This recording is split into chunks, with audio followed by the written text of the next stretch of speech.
வணக்கம். 2025 மே 30 வெள்ளிக்கிழமை அதிகாலை நிலவர 2 நிமிட வானிலை ஆய்வறிக்கை. அதிகாரப்பூர்வ வானிலை அறிக்கைக்கும் இந்திய வானிலை ஆராய்ச்சித்துறை அறிக்கையை பார்க்கவும்.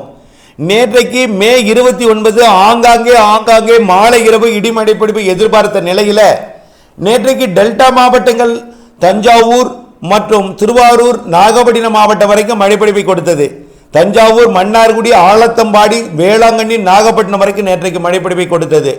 நேற்றைக்கு வங்கக்கடலில் நீடித்துக் கொண்டிருந்த ஆழ்ந்த காற்றழுத்த தாழ்வு மண்டலம் வங்கதேச கரையை கடந்து வங்கதேசத்தின் வடக்கு பகுதியில் நீடித்துக் கொண்டிருக்கிறது. தொடர்ந்து இது செயலிழந்து வடக்கு நோக்கி நகர்ந்து அருணாச்சல பிரதேசம் மற்றும் மேகாலயா, அசாம் மற்றும் அண்டை நாடாகிய பூட்டான் பகுதியை நோக்கி நகரும். இதனால காற்று தொடர்ந்து ஈர்த்து கொண்டிருக்கிறது. தென்மேற்கு பருவமழை இன்றைக்கு ஒரு நாள் தீவிரமாக இருக்கும்.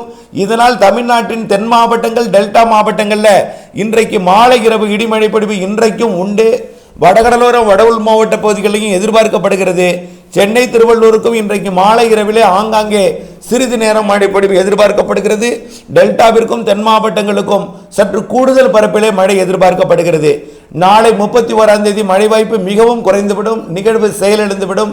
1, 2, 3 தேதிகளில் கிழக்கு மற்றும் மேற்கு திசை காற்று சந்திப்பு தமிழ்நாட்டின் நிலப்பகுதிகளில் ஏற்பட்டு மாலை இரவு மழை பிடிப்பு ஆங்காங்கே ஜூன் 2, 3 தேதிகளில் கண்டிப்பாக கொடுக்கும்.